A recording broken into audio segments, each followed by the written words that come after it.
Hello दोस्तों, इस video में बात करेंगे कोलकाता मर्डर केस के बारे में। असल में ये केस आया 9 अगस्त 2024 को, जहां पे मौमिता देवनाथ की लाश जो है वो आरसी कर हॉस्पिटल से, गवर्नमेंट हॉस्पिटल से कोलकाता के जब प्राप्त की गई, तो जब इनके लाश का पोस्टमार्टम करवाया गया तो ये पता चला कि इनके साथ रेप हुआ है और इनको मारा गया है। ये कोई साधारण मौत नहीं थी।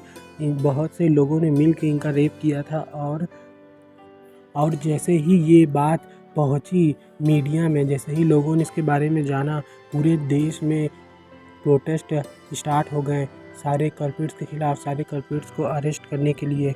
जो ये मौमिता देवनाथ थी वो पीजी सेकंड सेमेस्टर की स्टूडेंट थी, जो वहाँ पे एक ट्रेनी डॉक्टर थी और उनका अपने ड्यूटी के टाइम ही मर्डर हो गया, जिसको लेके पुलिस कोई एक्शन नहीं ले रही थी, क्योंकि जो कल्प्रिट्स थे वो टीएमसी, जो ममता बनर्जी की पार्टी है, वो उसके वर्कर्स के बेटे थे, इसीलिए कोई भी एक्शन नहीं लिया जा रहा था। लेकिन जब पूरे देश में प्रोटेस्ट होने लगा, हर जगह इनकी बेइज्जती होने लगी, तब जाके बड़ा एक्शन लिया गया और एक कल्प्रिट को अरेस्ट भी कर लिया गया।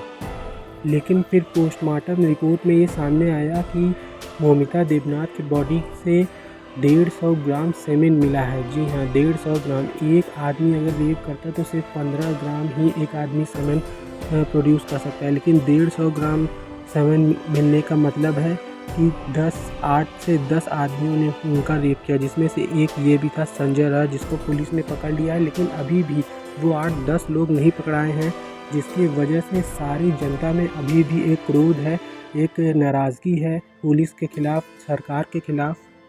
और ममता बनर्जी पर भी आरोप लग रहे हैं कि वो अपने पार्टी के लोगों को बचाना चाह रही है। ममता बनर्जी ने कहा था कि अगर पुलिस ने 12 अगस्त तक कोई सही से रिपोर्ट नहीं दी और सारे कल्प्रिट्स को नहीं पकड़ा, तो ये जो केस है वो सीबीआई को दे दिया जाएगा। और जनता की भी यही मांग है कि सीबीआई को केस दिया जाए, क्योंकि वहाँ पे ममता बनर्जी की सरकार है और उन्हीं के सरकार के लोग उसमें शामिल हैं, तो वहाँ पे अच्छे से जांच नहीं हो पाएगी। इसीलिए लोगों का ये प्रोटेस्ट में भी मांग है कि सीबीआई को केस दिया जाए और जितने भी कल्प्रिट्स हैं सबको सज़ा मिलनी चाहिए। अब जो बात सामने आ रही है वो ये आ रही है कि वहाँ पे उस हॉस्पिटल में बहुत ही सालों से एक सेक्स रैकेट चल रहा था, जिसके बारे में कई स्टूडेंट्स ने बोलने की कोशिश की, लेकिन एक एक करके हर किसी को मिटा दिया गया, किसी को मर्डर कर दिया गया, किसी को सुसाइड दिखा के मार दिया गया। लेकिन आज तक ये रैकेट का सच सामने नहीं आ पाया और मौमिता देवनाथ को भी इस रैकेट के बारे में पता चल गया था, इसीलिए उनको बहुत लोग प्रेशर बना रहे थे। राहुल गांधी ने भी अपने इंडी अलायंस की ममता को ऊपर ये आरोप भी लगा दिया कि सरकार जो है वो कल्प्रिट्स का साथ दे रही है। असल में मौमिता देवनाथ बहुत कुछ जान चुकी थी उस सेक्स रैकेट के बारे में, और हो सकता है वो पुलिस को इस बारे में जाके बताने वाली हो, लेकिन उससे पहले ही उन सारे कल्प्रिट्स ने मौका देख के इनकी जान ले ली, और इनकी जान ली इतनी दरिद्रता से ली कि पूरे देश में प्रोटेस्ट हो रहे हैं। और अब ये मैटर सीबीआई को जा चुका है।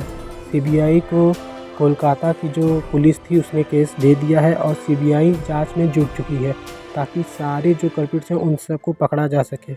अब देखते हैं कि क्या सारे कल्प्रिट्स पकड़ाते हैं और ममता देवनाथ को जस्टिस मिलता है या नहीं मिलता है। इस वीडियो को यहाँ तक देखने के लिए शुक्रिया, और मैं भी यही चाहूँगा कि उनको जल्द से जल्द जस्टिस मिले।